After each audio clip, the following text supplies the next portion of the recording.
로마서 1장 1절 예수 그리스도의 종 바울은 사도로 부르심을 받아 하나님의 복음을 위하여 택정함을 입었으니. 사도 바울은 로마서 서신의 인사말 가장 서두에서 이처럼 자신의 신앙적 신분을 이야기하고 있습니다. 첫째로 그는 자신을 예수 그리스도의 종이라고 표현합니다. 종은 헬라어로 둘로스라고 하는데 노예만큼 작은 자라는 의미를 지니고 있죠. 우리가 흔히 주님의 종이라는 말을 입버릇처럼 이야기를 하지만은 당시에 이 둘로스는 그야말로 사람이 아니라 물건에 지나지 않는 정말 하찮은 존재로 이름도 없고 인격도 없고 자신의 의지나 주장이 없는 그저 주인의 도구요 노예 시장에서 사고 파는 상품에 불과한 존재였죠.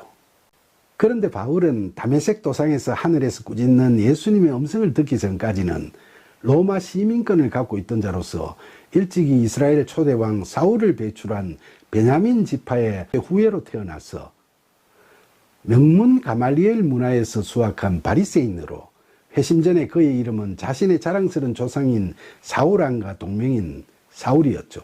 그런 그가 예수님을 만나고 회심한 후로 자신의 이름을 작은 자라는 의미를 지닌 헬라어로 파울로스, 즉 바울이라는 이름으로 개명한 것에서도 알 수 있듯이 그가 이 로마서 1장 1절에서 자신을 예수 그리스도의 종이라고 표현한 것은 예수님을 만나고 성령 세례를 받은 후에 그 자신이 심령이 가난한 자로 거듭나서 지난날의 자신을 내려놓고 자신의 의지나 노력으로는 절대로 구원받을 수 없다는 철저한 자기 부정과 함께 예수님께 종으로서 절대적으로 순종하는 자가 되었음을 선포한 거라고 할 수 있겠죠.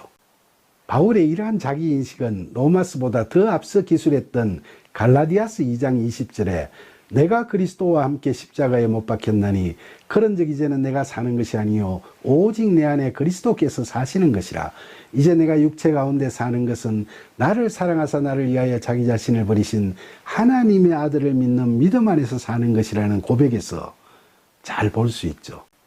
이 신앙 고백에서도 예수님을 만나기 전에 주인 삼았던 모든 것을 다 내려놓고 이제 예수 그리스도의 영이 이끄시는 대로 순종하며 주님의 종된 삶을 살아가리라는 바울의 마음을 잘 읽을 수 있습니다. 둘째로 바울은 자신을 부르심을 받은 사도라고 소개하고 있죠. 여기서 사도는 헬라어로 아포스톨로스라고 하는데 이건 보내심을 받은 자라는 뜻을 갖고 있죠. 보내심. 무엇을 위한 보내심입니까? 예수님께서는 성천하실 때에 사도들에게 사도행전 1장 8절에 기록된 대로 오직 성령이 너희에게 임하시면 너희가 권능을 받고 예루살렘과 온 유대와 사마리아와 땅끝까지 이르러 내 증인이 되리라고 말씀하셨죠. 그러니까 사도는 예수 그리스도에 대한 증인으로 보내심을 받은 자를 말하는 거죠. 그리스도인들을 잡으러 다니던 바울은 다메섹 도상에 이르렀을 때 예수님께서 그를 부르시는 음성을 들었죠. 예수님의 영에 의해 강력한 부르심을 받은 그는 며칠간 눈이 멀게 됐지만 주님께서 미리 준비하신 아나니아를 통해 성령 세례를 받고서 눈에 비늘이 벗어졌죠. 그 후 그는 스스로 자신이 예수님의 증인이 되기 위하여 부르심을 받았음을 자각하게 됐습니다.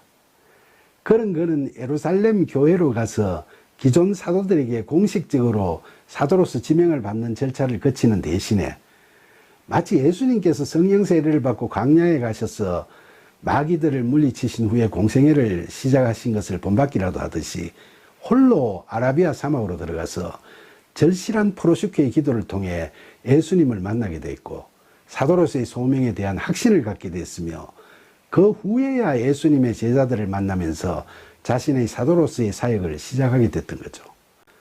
셋째로 사도 바울은 자신이 하나님의 복음을 위하여 택정함을 입었다고 말했죠.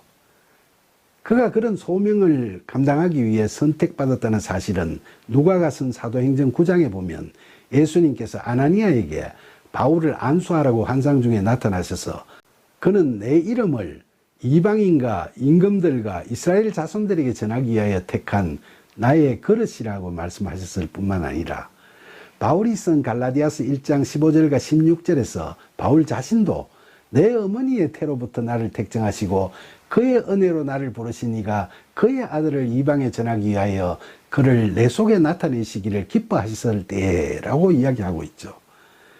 그런데 사도라는 직분이 세상적으로는 그럴듯하게 들릴지 모르지만은 바울이 가야 할 그 길은 그냥 영광스러운 꽃길만은 결코 아니었다는 걸 우리는 잘 알고 있죠.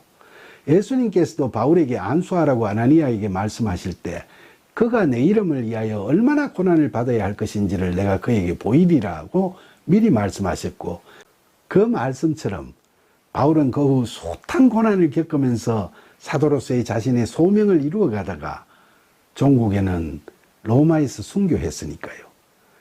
세상적으로 주류의 길을 걸어가던 바울이 이처럼 고난의 길을 기뻐하며 기꺼이 걷게 된 이유가 무엇인지는 앞으로 우리가 로마서를 읽고 묵상하는 가운데서 자연스럽게 그 답을 찾을 수 있을 겁니다.